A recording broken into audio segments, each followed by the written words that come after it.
Anteriormente conocimos las funciones racionales. Una función racional se representa como el cociente de dos funciones polinomiales de la forma f de x igual a p de x sobre q de x, con q de x diferente de 0. Las funciones racionales solo pueden tener valores x que produzcan valores reales en f. Esto quiere decir que se deben de excluir del dominio a todos aquellos valores que provoquen una división entre 0.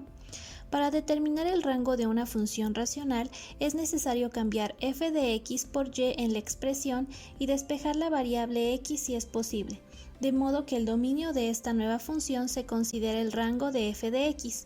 Considera que no siempre es posible realizar el despeje, por lo que el rango de una función racional no siempre se puede determinar. Las intersecciones de la función con el eje se obtiene mediante la siguiente manera.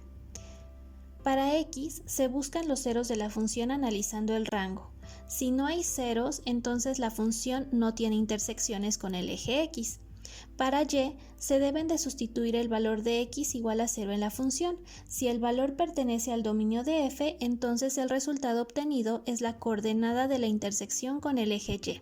Pero antes tenemos que conocer qué son las asíntotas verticales y horizontales.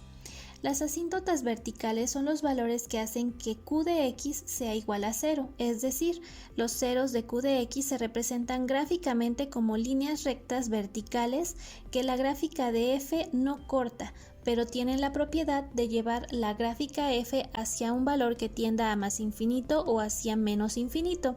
Generalmente se grafican como líneas punteadas. Las asíntotas verticales tienen como ecuación x igual a x sub y, donde x sub y representa los ceros de q de x.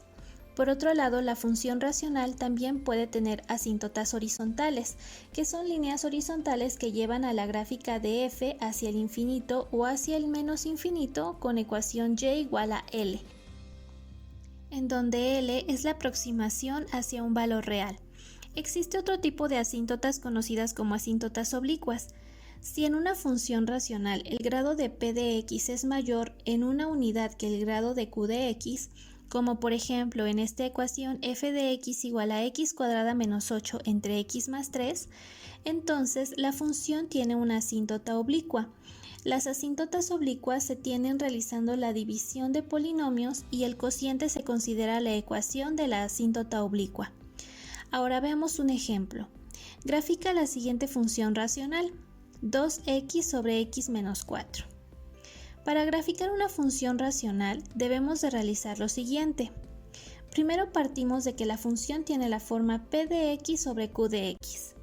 Buscamos las asíntotas verticales y para ello primero hacemos q de x igual a 0. Esto es x menos 4 igual a 0 y despejamos x obteniendo x igual a 4.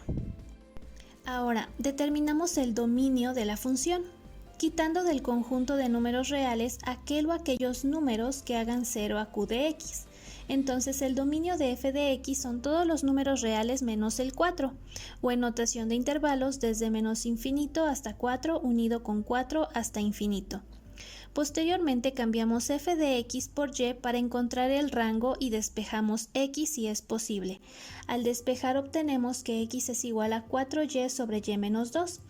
Entonces ahora calculamos el dominio de esta nueva función haciendo y menos 2 igual a 0 y despejando y. Así que encontramos que y es igual a 2 y por lo tanto el rango es igual a todos los números reales menos el 2 o en notación de intervalos desde menos infinito hasta 2 unido con 2 hasta infinito. Posteriormente encontramos las asíntotas horizontales, que corresponden a los ceros obtenidos en el rango. Entonces la asíntota horizontal se encuentra en y igual a 2. Para determinar si la función tiene alguna asíntota oblicua y realizar la división de polinomios, tenemos que verificar que el grado de p menos el grado de q sea igual a 1. Pero dado que los grados de 2x y de x menos 4 son iguales, entonces esta función no tiene asíntotas oblicuas. Para determinar las intersecciones con el eje x, debemos de sustituir y igual a 0 en la ecuación del rango o hacer p de x igual a 0 y despejar x obteniendo así el punto 0,0.